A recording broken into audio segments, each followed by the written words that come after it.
Nadie en ese pequeño café sabía que el hombre sentado en la esquina, el que siempre pedía el mismo desayuno a las 7 de la mañana, era uno de los hombres más ricos de la ciudad. Y nadie podría haber imaginado lo que iba a suceder el día en que sus abogados cruzaron la puerta, acompañados por un equipo de seguridad.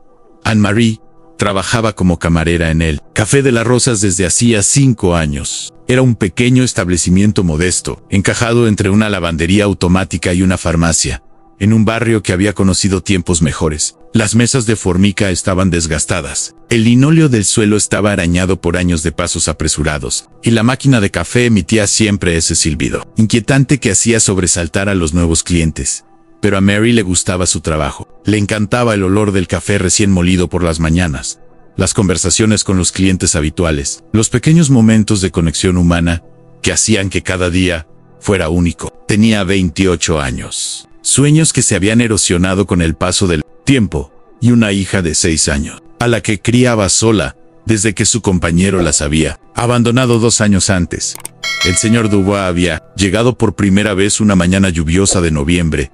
Hacía 3 años. Era un hombre de unos 75 años, siempre vestido con un traje sencillo pero limpio, con zapatos bien lustrados, a pesar de su evidente antigüedad. Su cabello blanco estaba cuidadosamente peinado, y detrás de sus gafas de montura plateada, sus ojos azul pálido observaban el mundo con una dulzura melancólica. Anne se había sentado en la mesa del rincón, la que estaba cerca de la ventana, que daba a la calle, y había pedido un café negro, 2 tostadas con mantequilla y un zumo de naranja. Su voz era suave, casi vacilante, como si no estuviera acostumbrado a hablar mucho. Anne, desde ese primer día, Marie había notado algo en sus ojos, una soledad profunda, el tipo de soledad que no se disipa ni siquiera en una sala llena de gente. Ella le sirvió con una sonrisa cálida. Se tomó unos minutos para charlar, y notó cómo su rostro se iluminaba ligeramente ante aquella tensión.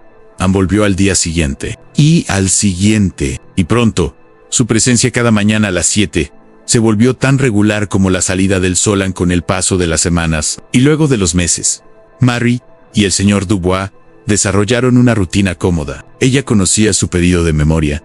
Sabía que prefería la tostada un poco más tostada, que el café debía servirse muy caliente, y que le gustaba leer el periódico mientras comía, subrayando a veces algunos artículos con un bolígrafo que llevaba en el bolsillo del pecho. Pero lo más importante era que María había empezado a conocerlo de verdad. Había aprendido que era viudo desde hacía 10 años, que su esposa se llamaba Elizabeth, y que la echaba terriblemente de menos. Tenía una hija, pero no se hablaban desde hacía años, una disputa familiar de la que nunca quería hablar en detalle. Cerrando el rostro cada vez que se tocaba el tema, vivía solo en un pequeño apartamento en algún lugar del barrio. Pasaba sus días paseando, leyendo, visitando museos que ya había visto 100 veces. Su vida parecía haberse reducido a una serie de rituales solitarios, y su desayuno en el Café de las Rosas se había convertido en el punto luminoso de sus mañanas. En Marie, por su parte, encontraba consuelo en esas conversaciones matutinas. El señor Dubois la escuchaba de verdad cuando hablaba de su hija Sophie, de sus preocupaciones como madre soltera, de sus dificultades para llegar a fin de mes. Nunca daba consejos no solicitados, nunca la juzgaba. Se limitaba a escuchar con esa atención benevolente que se había vuelto tan rara. Una fría mañana de enero, Marie llegó al trabajo con señales de lágrimas secas en las mejillas. El señor Dubois lo notó de inmediato. «¿Qué ocurre, Marie?», preguntó con esa dulzura que le caracterizaba a Anne. Al principio, ella dudó, pero las palabras salieron en torrente. Sophie se había enfermado, una infección que requería antibióticos costosos. El propietario había subido el alquiler. El coche se había averiado. Las facturas se acumulaban como una montaña insalvable, y ya no sabía cómo iba a salir adelante. El señor Dubois escuchó en silencio, sus ojos llenos de compasión. Luego simplemente dijo: «Las tormentas siempre pasan, Marie, y usted es más fuerte de lo que cree». Al día siguiente, Marie encontró un sobre debajo de su taza vacía. Después de la salida del señor Dubois, dentro había 300 euros y una nota para Sophie, un abuelo honorario que se preocupa por las dos. Marie salió corriendo tras él a la calle, con lágrimas en los ojos, para devolverle el dinero. No podía aceptar semejante suma, pero él se negó con firmeza, con una tranquila dignidad. «Por favor, Marie, déjeme hacer esto. Usted me ha dado mucho más de lo que se imagina. Cada mañana me recuerda que todavía significo algo para alguien en este mundo. Ese es un regalo que no tiene precio. A partir de ese día, Su vínculo se profundizó. El señor Dubois se convirtió en una especie de abuelo para Sophie. Asistía a las pequeñas funciones de la escuela. Llevaba libros infantiles. A veces pasaba las tardes de domingo jugando con ella en el parque. Por primera vez en años, su vida había recuperado un sentido, un propósito. Ni para Marie, él se había convertido en la figura paterna estable y cariñosa que nunca había tenido. El apoyo en los momentos difíciles, la voz de la sabiduría cuando se sentía perdida a los demás empleados del café, habían notado su amistad especial. Algunos murmuraban, pero la mayoría encontraba conmovedora aquella hermosa conexión entre dos almas solitarias que se habían encontrado en ese pequeño café modesto. Luego, un martes por la mañana de marzo, todo cambió. El señor Dubois llegó como de costumbre, a las 7 en punto, pero aquella mañana parecía diferente, más pálido, más frágil. Sus manos temblaban ligeramente cuando tomó su taza de café. ¿Está bien, señor Dubois?, preguntó Marie. Preocupada, Él sonrió, pero era una sonrisa triste. Tengo algo que decirle. Marie, no he sido completamente honesto con usted antes de que pudiera continuar. La puerta del café se abrió de golpe. 3 hombres con trajes impecables entraron, seguidos de 2 agentes de seguridad imponentes. La atmósfera tranquila del café se transformó de inmediato en una tensión palpable. El mayor de los 3 hombres, un individuo de pelo gris y mirada penetrante, examinó el lugar antes de dirigirse directamente a la mesa del señor Dubois. Señor Dubois, por fin lo hemos encontrado, dijo con voz autoritaria. Tenemos que hablar inmediatamente. Marie se quedó inmóvil, con la cafetera en la mano, completamente desorientado. Los demás clientes enmudecieron, observando la escena con una mezcla de curiosidad e inquietud. ¿Quiénes son ustedes?, preguntó ella, con una voz más firme de lo que habría creído posible. ¿Qué quieren? El hombre del traje sacó una tarjeta de visita Mater Laurent Mercier, del bufete de abogados Mercier y Asociados. Representamos los intereses del señor Henry Dubois, director general y principal accionista del grupo Dubois Industries. El silencio en el café se volvió ensordecedor. Marie miró al señor Dubois, buscando una explicación en sus ojos. Henry Dubois, repitió el propietario del café, Georges, que acababa de salir de la cocina. El Henry Dubois, el magnate de la industria, el que posee la mitad de las empresas de la región. El abogado asintió. Él mismo. El señor Dubois desapareció hace 3 años, eludiendo sus responsabilidades empresariales y causando una gran preocupación a su familia y a sus socios. Marie sintió que el suelo se abría bajo sus pies. 3 años han exactamente el tiempo que el señor Dubois llevaba viniendo al café. Todo ese tiempo, el hombre al que ella tomaba por un jubilado ordinario, que vivía modestamente, era en realidad uno de los hombres más ricos y poderosos de la ciudad. Señor Dubois, continuó el abogado, su hija Isabel está muy preocupada.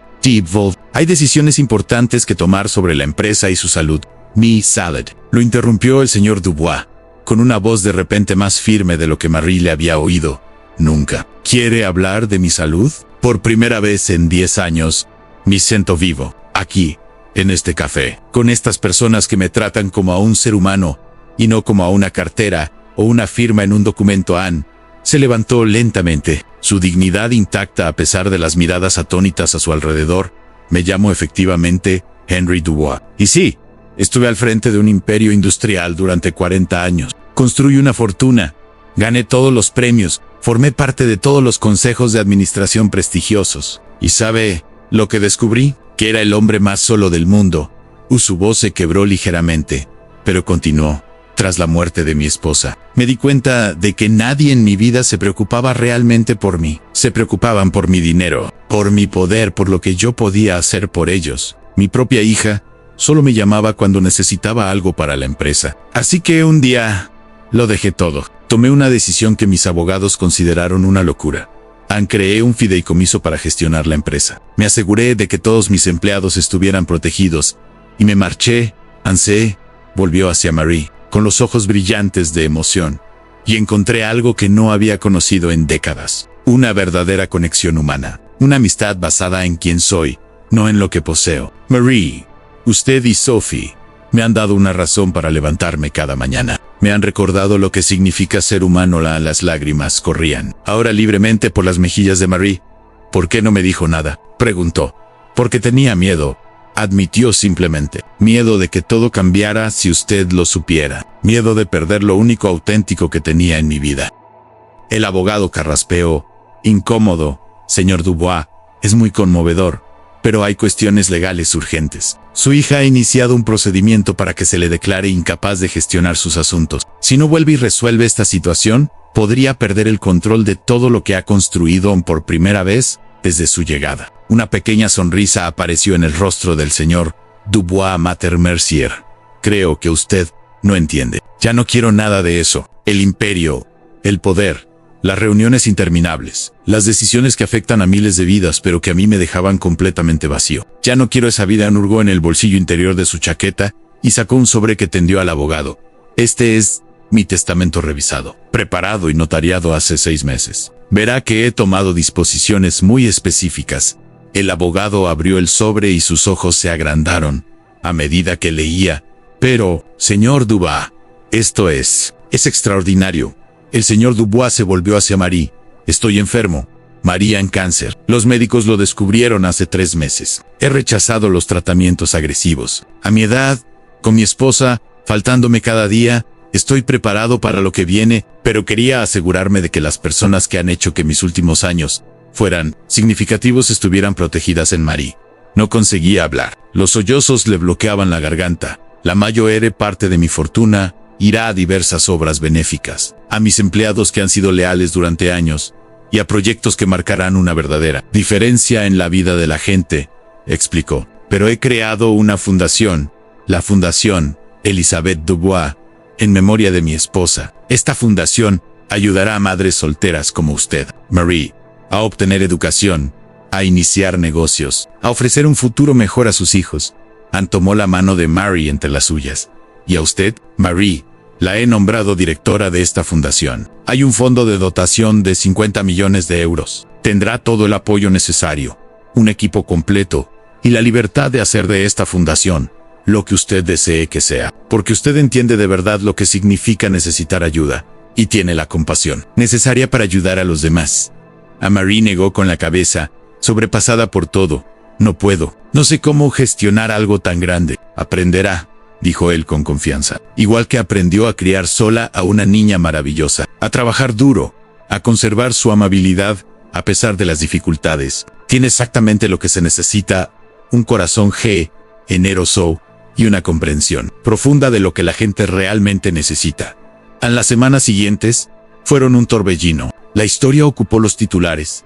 El magnate desaparecido es encontrado en un café modesto. Henry Dubois deja su fortuna para ayudar a madres solteras. Una camarera nombrada al frente de una fundación de millones de euros, a la hija del señor Dubois, Isabel, fue al café una vez. La conversación fue difícil, llena de reproches y lágrimas, pero al final, algo se desbloqueó. Ella vio a su padre no como el titán industrial, que siempre había estado demasiado ocupado para ella, sino como un hombre que había buscado desesperadamente una conexión humana, y que por fin la había encontrado. Anne, el señor Dubois, pasó sus últimos meses en el café, rodeado no de abogados y socios, sino de Marie, de Sophie, y de los otros clientes habituales que se habían convertido en su familia. Jugaba a las cartas con Georges, el propietario, contaba historias a Sophie, y disfrutaba de cada pequeño momento de la vida cotidiana. Anne falleció plácidamente una mañana de junio, sentado en su mesa habitual junto a la ventana, con el café a medio beber y el periódico abierto delante. Marie estaba a su lado, sosteniendo su mano, cuando cerró los ojos por última vez. Con una sonrisa tranquila en el rostro hoy, 5 años después, la Fundación Elisabeth Dubois ha ayudado a más de 10.000 madres solteras a transformar sus vidas. Marie sigue dirigiendo la fundación, pero cada mañana, antes de ir a su oficina, se detiene en el Café de las Rosas. Anne se sienta en la mesa junto a la ventana, pide un café y recuerda al hombre que le enseñó que la verdadera riqueza no se mide en euros, sino en conexiones humanas auténticas. Sobre esa mesa hay ahora una pequeña placa en memoria de Henry Dubois, que nos recordó que la bondad es la mayor riqueza. A Annie, cada vez que una nueva camarera empieza a trabajar en el café, Marie le cuenta la historia de un hombre que lo abandonó todo para encontrar lo que realmente importaba, y de una simple camarera que, sin saberlo, le ofreció el regalo más precioso en ser visto, ser valorado, ser amado por quien era realmente Annie, porque al final eso es lo que cuenta. No el dinero en nuestras cuentas bancarias, no los títulos en nuestras tarjetas de visita, no el tamaño de nuestras casas, ni el prestigio de nuestras carreras. Lo que cuenta son los momentos en que elegimos ver la humanidad en los otros, en que nos tomamos el tiempo de conectar de verdad, en que ofrecemos nuestra bondad sin esperar nada a cambio. El señor Dubois pasó 40 años construyendo un imperio, pero encontró su verdadero legado en un pequeño café modesto, a través de una camarera que simplemente lo trató con amabilidad y respeto. Si esta historia te ha conmovido, no olvides dejar un me gusta y suscribirte para más historias inspiradoras que nos recuerdan lo que realmente importa en la vida. Y sobre todo, recuerda, la próxima vez que te cruces con alguien, sin importar quién sea o qué posea, ofrécele una sonrisa, un momento de atención. Nunca sabes hasta qué punto ese simple gesto podría transformar una vida, quizá incluso la tuya.